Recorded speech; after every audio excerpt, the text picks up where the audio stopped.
Killer jeans बनाने वाली company केवल किरण की मैनेजमेंट हमारे साथ आज मौजूद है। कंपनी ने हाल ही में क्रॉस जीन्स का 50% हिस्सा खरीदा है, जिसके साथ ही कंपनी के ने महिलाओं के कैजुअल वेयर सेगमेंट में भी अपनी मौजूदगी दर्ज की है। इस खबर पर और ग्रोथ पर बातचीत करने के लिए कंपनी के हमारे साथ मौजूद है कंपनी के joint MD Hemant Jain sir. Hemant sir नमस्कार, स्वागत है कार्यक्रम में। पहले तो थोड़ी सी माफ़ी, क्योंकि पॉलिटिकल खबरें ज़्यादा हैं, सेटअप ज़्यादा है, तो उन पर बात करना भी ज़रूरी था, इसलिए आपसे बातचीत करने में थोड़ी देरी हुई। लेकिन हेमंत सर, डेवलपमेंट आपके पास भी बहुत सारे हैं। आपने रिसेंटली एक नया एक्विजिशन किया है, उस एक्विजिशन के बाद कंपनी वुमेन वेयर में और एक्सपैंड कर रही है। मेन वेयर में आप वैसी बहुत अच्छी मौजूदगी रखते ही हैं।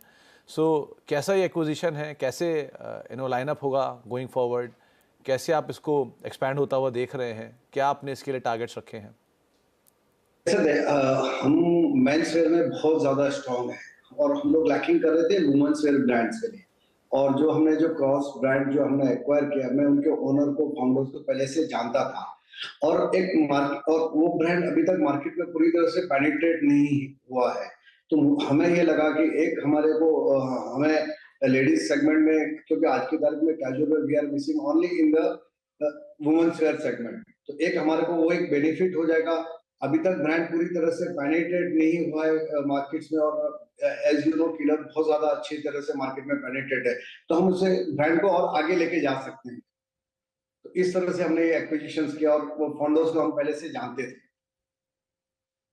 हेमंत सर, क्योंकि जो आपने एक्विजिशन और किया है, जी जी, और जो एज फार एज आगे ग्रोथ की है, तो क्योंकि अभी भी वुमेन्स वेयर में, वेस्टर्न वेयर में अभी भी हिंदुस्तान में बहुत कोई ब्रांड है नहीं है। तो हमारे लिए ये कि बात बहुत खाली है, तो बहुत अच्छी तरह से हम उसको आगे मतलब ईयर ऑन ईयर, अगर मैं एकदम बड़ी बात नहीं करूँ तो डबल डिजिट ग्रोथ से 3-4 साल में अभी जो इतना टर्नओवर, उसको हम डबल कर सकते हैं रेवेन्यू। तो हेमंत सर, क्योंकि एक्विजिशन का जो टाइमिंग है वो बहुत इंपॉर्टेंट है। आपने एक्विजिशन अभी किया है इस क्वार्टर में, और उसके बाद आगे चल के फेस्टिवल की डिमांड भी आ जाएगी, तो आपको शायद एक बढ़िया टेलविंड वहाँ पर वैसे ही मिल जाए। दूसरी चीज़ में जो पढ़ रहा था, ये कंपनी मेंस वेयर से किड्स वेयर और वुमेन वेयर, तो एक इंटीग्रेटेड प्रोडक्ट या इंटीग्रेटेड कंपनी या इंटीग्रेटेड प्रोफाइल बनाने की कोशिश पे कामकाज हो रहा है। सो इसको लेकर आप क्या बोलोगे? जैसे अभी तक हम लोग एक मिस कर रहे थे वुमेन्स वेयर वेराइटी, जैसे हम लोग मेंस वेयर का ऑलरेडी बहुत स्ट्रॉन्ग है, हमने भी बॉयज वेयर लॉन्च किया। तो एक कंप्लीट फैमिली, अगर हमें फ्यूचर में अगर बड़े स्टोर और रिटेल्स में जाना है, तो हमारे पास एक proper mix, brand mix proper हो जाएगा, ताकि हम उसको रिटेल पे ज्यादा और अच्छी तरह से फोकस कर सकें।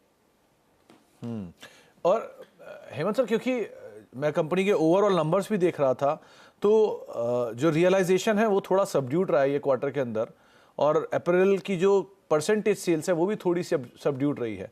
लेकिन ऑनलाइन, मतलब रिटेल और नॉन रिटेल दोनों सेगमेंट की परफॉर्मेंस में कोई दिक्कत नहीं है, वहाँ पर एक स्ट्रॉन्ग नंबर देखने को मिला है। सो ये मिक्स का जो चेंज हुआ है, ये क्या क्वार्टरली बेसिस पे मानो सीजनल है, या आगे चल के वापस स्टेबल हो जाएंगे? कैसे होता है कि गारमेंट मेनली है ना, सीजन पे बहुत ज्यादा डिपेंडेंट होता है। जैसे फेस्टिव हम अगर गिनते हैं, जैसे दिवाली हो गई या मैरिज सीजन, बहुत इम्पैक्ट करती है ये बिजनेस को। सेकेंडली हमारा जो हम जो है, हम वी आर द मैन्युफैक्चर, तो हम जो मैन्युफैक्चर को जो सप्लाई होता है वो हमारी पहले होती है, रिटेल से 1 महीने बाद बुक होता है। तो मुझे लग रहा है कि आगे भी सीजन अच्छा रहेगा। ये क्वार्टर थोड़ा टफ है, बट इन फ्यूचर अच्छा रहेगा।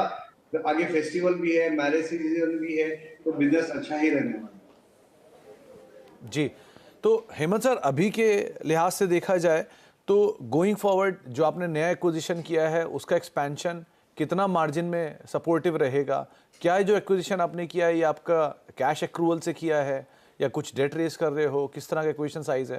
ऑलरेडी कंपनी के पास कैश है, तो और नया बोरिंग कोई तुक नहीं बनता है, तो ऑलरेडी कैश था। तो और जो कैश को ही से ही हम इसे एक्वायर किया है, जो कंपनी के पास रिजर्व कैश पड़ी थी, इसी से एक्वायर किया है।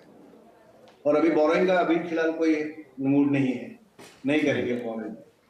और जो मतलब मार्जिन है, करीब 22-23% के मार्जिन है, जो मैं चेक कर रहा हूँ पिछले 5 साल में हाईएस्ट साइड पे फिलहाल दिखाई पड़ रहे हैं।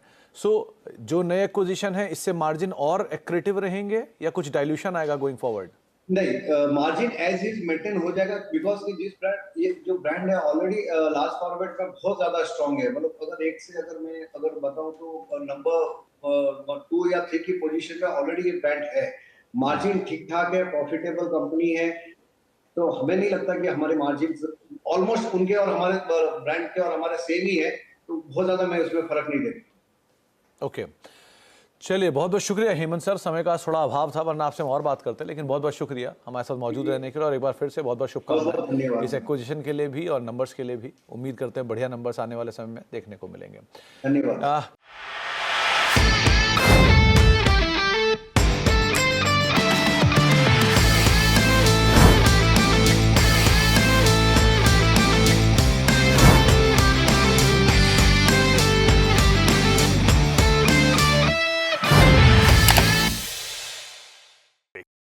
बता दें कि मनी कंट्रोल पर दिए गए विचार एक्सपर्ट्स के अपने निजी विचार होते हैं। वेबसाइट या मैनेजमेंट इसके लिए उत्तरदायी नहीं है। यूजर्स को मनी कंट्रोल की सलाह है कि कोई भी निवेश निर्णय लेने से पहले सर्टिफाइड एक्सपर्ट की सलाह लें।